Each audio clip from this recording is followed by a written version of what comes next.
Kasaysayan ng wikang pambansa sa panahon ng Hapon.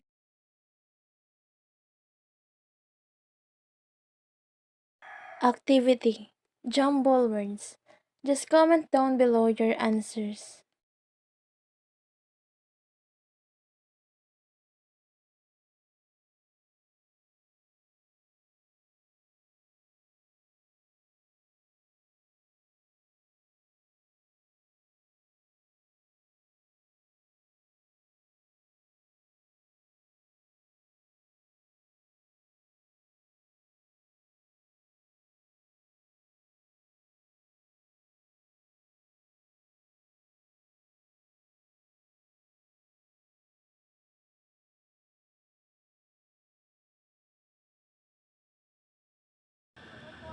Alam mo ba, ang origami, ang sining na pagtiklop ng papel, ay isang popular na libangan sa Japan?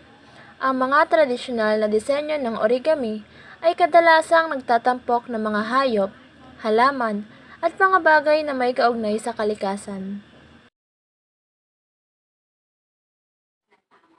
Alam mo din ba ang ramen? Isang sopas na may noodles? Ito isa sa mga pinakasikat na pagkain sa Japan. Mayroon iba't ibang uri ng ramen. Bawat isa ay may sariling natatanging lasa.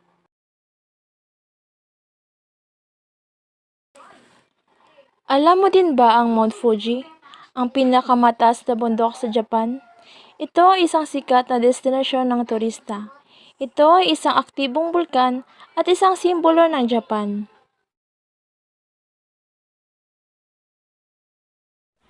Ngayon, tumungo na tayo sa ating talakayan.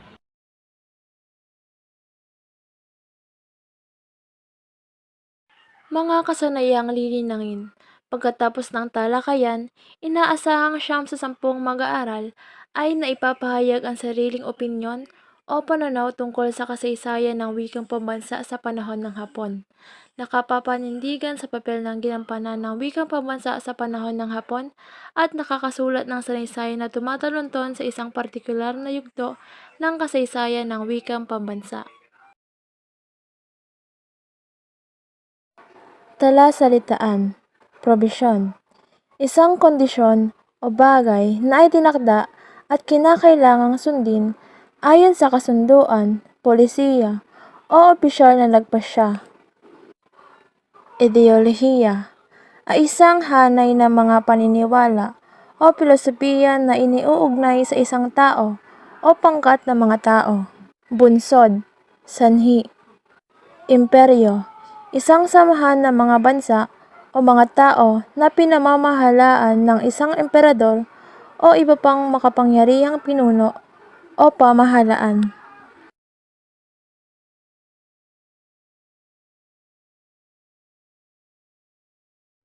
Sa panahon ng Hapon, itinakwil ang kulturang kaluranin nang sumiklab ang ikalawang digmaang pandaigdig at sakupin ng mga Hapones ang Pilipinas.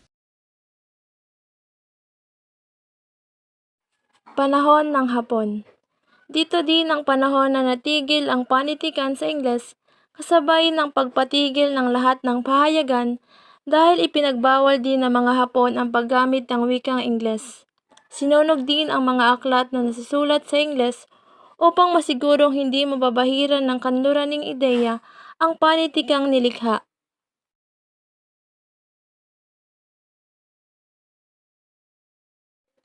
Ang panahong ito sa kasaysayan ay tinaguriang gintong panahon ng panitikang Pilipino dahil higit na malaya ang mga Pilipino sa pagsusulat ng panitikan at pagsanib ng kultura, kaugalian, at paniniwala ang Pilipino sa mga ito.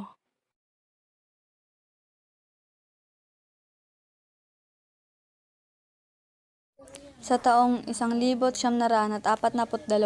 sang-ayon sa ipinatupad nilang Greater East Asia Co-Prosperity Sphere, isinulong ng mga Hapones ang pagtangkilik sa Tagalog at Nipongo bilang mga opisyal na wika habang inalis ang impluwensya ng Ingles sa pamamagitan ng ordinansa militar bilang 13 ng Saligang Batas ng 1942.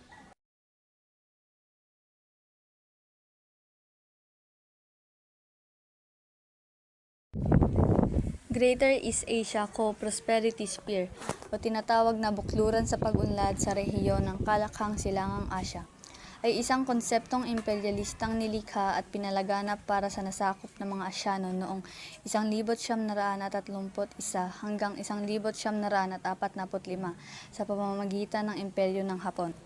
Pinalawak nito ang buong Asya-Pasipiko at isinulong ang pagkakaisa sa kultura at pang-ekonomiya ng mga Asyano.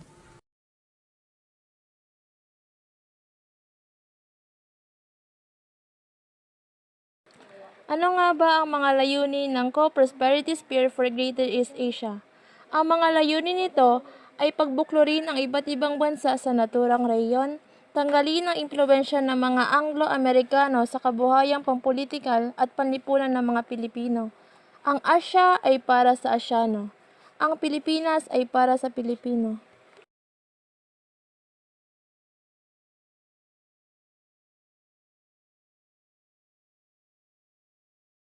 Sa taong 1943, sa pagbubukas naman ng ikalawang republika, itinakda nito ang pagsasagawa ng pamahalaan ng mga hakbang tungo sa pagpapaunlad at pagpapalaganap ng Tagalog bilang pambansang wika. Inilabas din ni Pangulong Laurel ang kautosang takapagpaganap bilang 10 na nagtakda ng pagtuturo sa pambansang wika. Sa panahon ng ikalawang digmaang pandaigdig, nagkaroon ng pagbabago sa kulturang Pilipino dahil sa pananakop ng mga Hapones.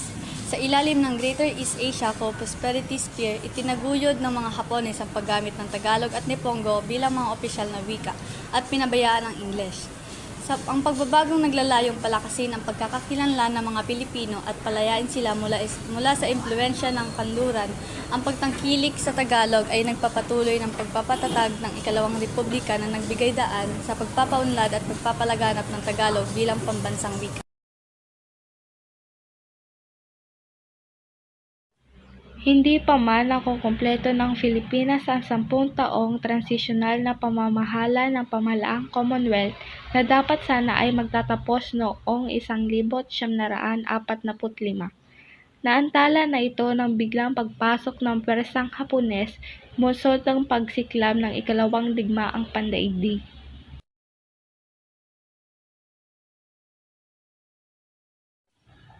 Isang libot siyam na raan apat na put-isa. Binomba ng Hapon ang base militar ng Estados Unidos sa Pearl Harbor, Hawaii na nagpasimula ng digmaang ng dalawang bansa na bahagi ng mas malawak na ikalawang digmaang pandaigdig noong ika-7 ng Disyembre 1941. Ang pananakop ng mga Hapones sa Pilipinas ay ang panahon mula taong 1942 hanggang 1945 noong ikalawang digmaang pandaigdig, kung kailan nilusob ng Imperyo ng Hapon ang Pilipinas dating tinatabanan o nasa ilalim ng kapangyarihan ng Estados Unidos. Habang nagaganap ang ikalawang digmaang pandaigdig, binomba ng hukbo ng mga sundalong Hapones ang Pilipinas noong ika-8 ng Disyembre taong 1941. Naganap ito sa isang araw pangkaraang bombahin ng mga Hapones ang Pearl Harbor, Hawaii at Estados Unidos. Pagkaraan ng ilang mga linggo, umatras sina General Douglas MacArthur na kasama ang pamahalaan ni Manuel L. Quezon, na noon ay nanunungkulan bilang Pangulo ng Pilipinas. Pinasok ng militar ng Hapon ang Maynila noong ika-2 ng Enero taong 1942.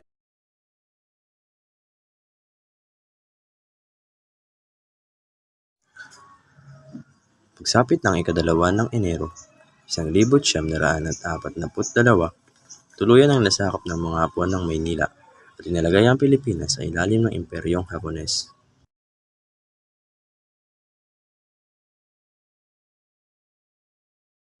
Noong ika-10 ng Hulyo, 1943, isang bagong saligang batas naman ang binuo ng Preparatory Commission for the Philippine Independence, pinagtibay noong ika-4 ng Setyembre, 1943. Sumapit ang ika-14 ng Oktubre, 1943, Pinasinayaan ang ikalawang Republika ng Pilipinas. Tinuring na isang gobyernong puppet na tinatag ng mga Hapones na ang Pangulo ay si Jose P. Laurel. Noong ikadalawa ng Enero, taong 1942, sakop ng mga Hapon ng Maynila at sinama nila ang Pilipinas sa kanilang imperyo. Sa madaling salita, sinakop nila ang buong bansa. Pagkatapos, noong ika-10 ng Hulyo sa taong 1943, gumawa sila ng bagong saligang batas sa tulong ng isang grupo na tinatawag na Preparatory Commission for the Philippine Independence. Ito raw ang maghahanda ng kalayaan ng Pilipinas, pero kontrolado pa rin ito ng Hapon. Tapos, noong ika-14 ng Oktubre, taong 1943, ipinahayag nila ang kanilang ikalawang Republika ng Pilipinas. Ang naging presidente nito ay si Jose P. Laurel. Pero kahit mukhang independent ng gobyerno, ang totoo, puppet government lang ito. Kasi ang mga Hapon pa rin ang may hawak ng lahat ng desisyon. So parang pinapalabas lang nila na binibigyan nila ng kalayaan ng Pilipinas, pero kontrolado pa rin nila ang bansa. Ano nga ba ang puppet government? Ang puppet government ay isang pamahalaan na kontrolado ng ibang bansa o grupo. Ang mga nasa kapangyarihan sa puppet government ay parang mga puppet lamang na gumagalaw ayon sa kagustuhan ng kanilang mga nagmamanipula. Sa madaling salita, ang puppet government ay isang pamahalaan na hindi tunay na malaya at nakasalalay sa ibang kapangyarihan. Ang tunay na layunin ng Hapon sa pagpapasiklab ng ikalawang digmaang pandaigdig sa Asya ay ang pagsusulong ng Greater East Asia Co-Prosperity Spur, isang rehiyon ng mga bansa sa Silangang Asya na mapagkukunan ng Hapon ng mga hilaw na sangkap at mapagluluwasan nito ng mga produkto. Ang Greater East Asia Co-Prosperity Spur na pinagmumunuan ng Imperyong Hapones ay isa ring ideolohiyang naglalayong gawing nakapagsasariping rehiyon. Ang Silangang Asya na nagtatamasa ng pantay na kasaganahan at malaya sa anumang impluwensya ng Amerika at Europa. Ang layunin ng Hapon sa pagpapasiklab ng ikalawang digmaang pandaigdig sa Asya, partikular sa pagpapalawak ng Greater East Asia Co-Prosperity Spur, ay may malalim na pinagmumulan ng mga interes sa kalakalan, ekonomiya at ideolohiya. Ang Greater East Asia Co-Prosperity Spur ay isang proyekto ng Hapon na naglalayong kontrolin ang mga bansa sa Silangang Asya at gawing isang kolektibong rehiyon ng mga bansang may parehong interes at kapakinabangan sa ganitong paraan. Nais ng Hapon na makakuha ng mga hilaw na materyales tulad ng langis, mineral at iba pang likas na yaman mula sa mga nasasakupang bansa na magiging mahalaga para sa kanilang industriya na pag-unlad at pangangailangan sa digmaan. Bukod sa praktikal na layunin ng mga likas na yaman, ang ideolohiyang Greater East Asia Co-Prosperity Spur ay nagsusulong ng isang uri ng Asian unity na nakatali sa pagkakaroon ng kalayaan mula sa mga dayuhang kapangyarihan tulad ng Estados Unidos at mga bansa ng Europa. Sa madaling salita, nais ng Hapon na itaguyod ang isang independent rehiyon na Silangang Asya na magiging malaya sa kolonyal na pamahalaan ng mga kanlani. Ito ay isang uri ng Pan-Asyanismo na nagpapakita ng mga ideal na pagkakaisa at pagsasarili para sa mga bansa ng Asya. Subalit sa ilalim ng pamumuno ng Imperyong Hapones, gayunpaman sa likod ng mga ideolohiyang ito, ang layunin ng Hapon ay higit sa nakakatuon sa pagpapalawak ng kanilang teritoryo at pagtataguyod ng kanilang imperyo. Ang Greater East Asia Co-Prosperity Spur ay nagiging isang kasangkapan upang mapalawak ang kapangyarihan ng Hapon sa buong rehiyon at hindi talaga nakakatuon sa tunay na pagkakapantay-pantay ng mga bansa sa Asya. Ang resulta na naging isang anyo ng imperialismo na nagdudulot ng malupit na pananakop sa pag-asa pantala ng mga bansa sinakop nila.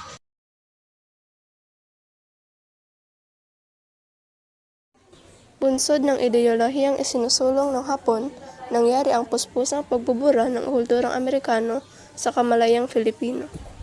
Kung ginagarintayan ng batas Tidings McDuffie ang paggamit ng Ingles, bilang wikang panturo sa mababang paaralan na pinapanatili ng Pangulong Quezon. Kahit nakapagpalabas na ang Pangulo ng mga kautos ng tagapagpaganap na kumikilala sa Tagalog bilang batayan ng wikang pambansa. Unti-unting binura ang pwersang Hapones ang anumang impluensya ng wikang pamana ng Estados Unidos. Ang ideolohiyang isinusunod ng Hapon ng panahon ng kanilang pananakop sa Pilipinas ay naglayong alisin ang mga impluensyang Amerikano, partikular na ang mga impluensyang Amerikano, at palitan ito ng mga elementong Hapones. Ang hakbang nito ay bahagi ng kanilang layunin na malayan sa Pilipinas mula sa kultura ng Estados Unidos at palaganapin ang mga pananaw ng Imperyong Hapones. Noong panahon ng Batas Stevens-McGuffey na isang federal na batas ng Estados Unidos na nagkaloob ng pasalbing pamalaan ng Pilipinas at ng kalayaan nito. Pagkatapos ng 10 taon, pinagtibay ang paggamit ng Ingles bilang wikang panturo sa mga paaralan, kaya't ang Ingles ay naging isang mahalagang bahagi nito ng sistema pang-edukasyon sa bansa. Bagamat si Pangulong Quezon na siyang leader ng Pilipinas noon ay nagsulong ng mga kautos ng magsasagot na Tagalog bilang batay ng wikang pambansa. Ang Ingles ay pagod na ginamit sa mga paaralan at iba pang mga opisyal na gawain. Subalit, nang dumating ang mga Hapones sa Pilipinas, ay nagkaroon sila ng malupit na kumpanya upang tanggalin ang anumang impluensya ng Amerikano, kabilang ang wikang Ingles. Pinilit nilang bulahin ang mga elementong kanluranin at ipalaganap ang kanilang sariling wika at kultura. Sa ganitong paraan, ang Hapon ay nagkaroon ng malaking impluensya sa pagbabago ng kamalayang Pilipinas. Kahit unti-unting wala ang pagkilala at paggamit ng Ingles, iba't ibang aspeto ng buhay ng Pilipinas, at pinilit palaganapin ang mga wika at kultura na may kaugnayan sa Imperyong Hapones. Ayon sa Ordinansa Military bilang 13 na ipinalabas noong ika-24 ng Hulyo taong 1942 ng Philippine Executive Commission na pinamunuan ni George B. Vargas. Ang Tagalog at Nipongo ang magiging opisyal na wika sa Pilipinas. Gagamitin lamang ang Ingles na pansamantalang wika habang tumutungo ang mga Pilipino sa mastery ng Tagalog at Nipongo. Mga detalye ng ordinansa. Tagalog. Ang Tagalog ay ginawang opisyal na wika bilang bahagi ng pagtatangka na palawakin ang paggamit nito sa buong bansa. Nipongo o Hapones. Ang Hapones ay ginawang isa pang opisyal na wika bilang bahagi ng panuntunan ng mga Hapon sa Pilipinas. Ingles. Ang Ingles ang pansamantalang ginamit habang nag-aaral ang mga Pilipino ng Tagalog at Nipongo. Konteksto. Ang ordinansang ito ay bahagi ng mas malawak na plano ng mga Hapon na baguhin ang kultura at sistema ng Pilipinas sa panahon ng kanilang panuntunan. Layunin nitong palawakin ang impluensya ng Hapon sa Pilipinas, pagtibayin ang kontrol ng Hapon sa bansa, mabawasan ang impluensya ng Amerika at Inglaterra. Kahinatnan. Ang ordinansang ito ay hindi nagtagal matapos ang pagkatalo ng Hapon noong 1945. Ang Ingles ay muling naging pangunahing wika sa Pilipinas at ang Pilipino ay naging opisyal na wika kasama ang Ingles.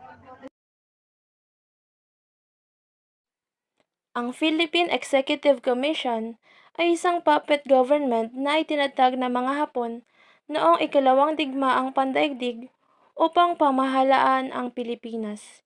Itinatag ito noong ika-3 ng Enero taong 1942 at pinamumunuan ni George B. Vargas bilang unang tagapamahala. Ang pangunahing layunin ng PEC ay upang maglingkod bilang isang pansamantalang pamahalaan sa ilalim ng kontrol ng Hapon. Ang PEC ay nagsilbing tagapamagitan sa pagitan ng mga Hapon at ng mga Pilipino at sinubukan nitong mapanatili ang kaayusan at kapayapaan sa bansa. Narito ang ibang layunin. Magbigay ng serbisyo sa publiko, magpatupad ng mga batas ng mga Hapon, magpalaganap ng propaganda, mag-udyok ng pakikipagtulungan sa mga Hapon, At ang PEC ay nagkaroon ng malaking impluwensya sa buhay ng mga Pilipino noong panahon ng digmaan. Ang mga tao ay napilitang sumunod sa mga batas ng mga Hapon at marami ang nakaranas ng kahirapan at paghihirap. Nagpatuloy ang pagtatakwil sa kulturang kanluranin maging sa Saligang Batas ng taong 1943. Ayon sa Artikulo 9, Seksyon 2, dapat magsagawa ng mga hakbang ang pamahalaan tungo sa pagpapaunlad at pagpapalaganap ng Tagalog bilang pambansang wika. Sang-ayon ito sa isa sa mga propaganda ni Pangulong Laurel na isang watawat, isang bansa, isang wika. Ang pagtatakwil sa kulturang kanluranin at pagsulong ng Tagalog bilang pambansang wika sa Saligang Batas ng 1943 ay nagpapakita ng isang malakas na damdamin ng nasyonalismo at pagnanais na magkaroon ng sariling pagkakakilanlan bilang isang bansa.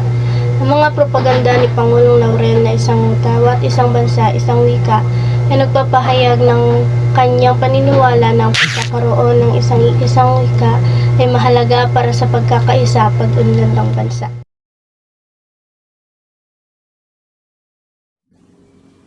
Taong 1943, inilabas ni Pangulong Laurel ang kautosang tagapagpaganap bilang 10 na nagtakda ng pagtuturo sa pambansang wika noong ika-30 ng Nobyembre 1943. Pinalawak nito ang dating probisyon ng kautosang tagapagpaganap bilang 263 na nagtatakda ng pagtuturo ng pambansang wika sa paaralang publiko at pribado sa bansa dahil sinaklaw na rin ng pagsasanay sa mga guro sa pambansang wika simula taong pampaaralan 1944 hanggang 1945 at pagsisikap upang mabilis na mapalaganap ang paggamit ng pambansang wika bilang pangunahing wikang panturo sa lahat ng paaralan at hanggat maaari pati sa mga kurso sa kolehiyo. Ito ay ang pagpapalawak ng pagtuturo ng pambansang wika sa lahat ng paaralan, kapwa pampubliko at pribado. Ang kautusan na inilabas ni Pangulong Laurel noong ika-30 ng Nobyembre taong 1943 ay naglalayong itaguyod ang paggamit ng pambansang wika sa lahat ng antas ng edukasyon mula elementarya hanggang kolehiyo. Ito ay nagbibigay ng isang sulyap sa kasaysayan ng paggamit ng pambansang wika sa edukasyon sa Pilipinas. Ito ay isang mahalagang bahagi ng pagtataguyod ng pambansang pagkakakilanlan at pagkakaisa ng kultura.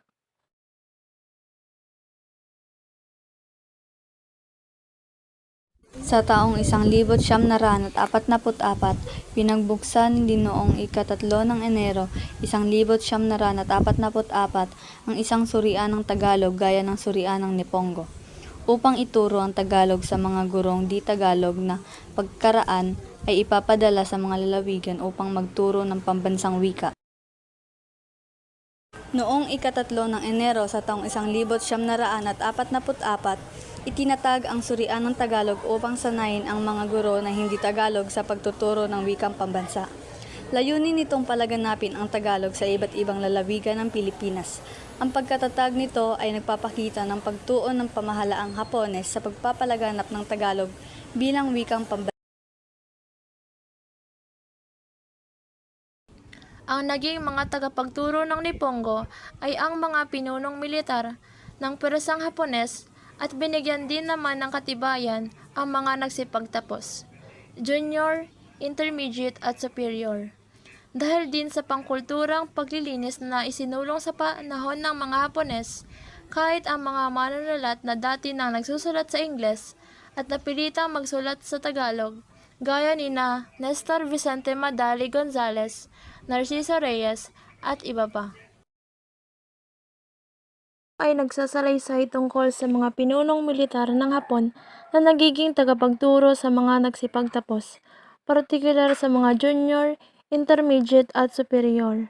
Ang mga pinunong ito ay nagbigay ng katibayan sa mga nagsipagtapos na nagpapahiwatig ng kanilang pagkilala sa kanilang mga kakayahan at potensyal. Ito din ay nagsasalaysay tungkol sa paggamit ng wikang Tagalog sa pagsulat ng mga manual sa panahon ng pananakop ng Hapon. Dahil sa pangkulturang paglilinis ng isinagawa ng mga Hapon, napilitang magsulat sa Tagalog ang mga manunulat na dating nagsusulat sa Ingles. Ito ay nagbibigay ng isang sulyap sa kasaysayan ng edukasyon at wika sa Pilipinas noong panahon ng pananakop ng Hapon. Ipinapakita nila kung paano nagamit ang wikang Tagalog bilang isang tool para sa pagtuturo at pagsulat sa panahon ng pananakop.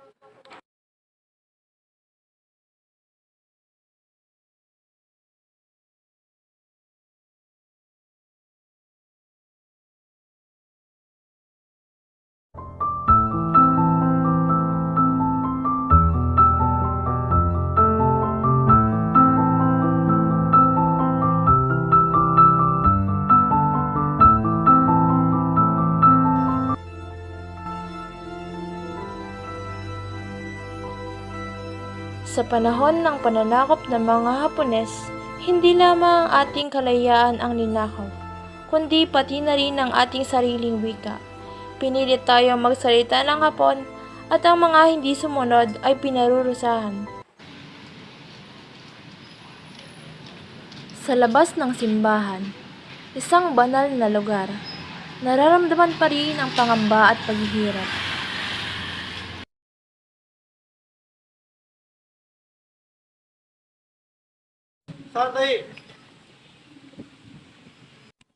You're not allowed to speak Tagalog in public. You must speak Japanese. It is the law. Ang mga sundalong Hapones, mahigpit na nagpapatupad ng kanilang batas. Nagbabanta sa mga Pilipinong nagtangkang magsalita ng kanilang sariling wika. Ngunit, ang mga Pilipino ay matatag. Hindi nila sinuko ang kanilang wika, ang kanilang kultura, ang kanilang pagiging Pilipino. Ang simbahan, isang simbolo ng pananampalataya at pag-asa, ay naging saksi sa katatagan ng mga Pilipino sa gitna ng kadiliman. Hindi dapat natin kalimutan ang ating wika kahit anong gawin nila. Hindi nila matatanggal ang pagiging Pilipino natin. Sa kabila ng lahat ng pagsubok, nanatili ang wikang pambansa, isang simbolo ng ating pagkakaisa at pagmamahal sa ating bayan.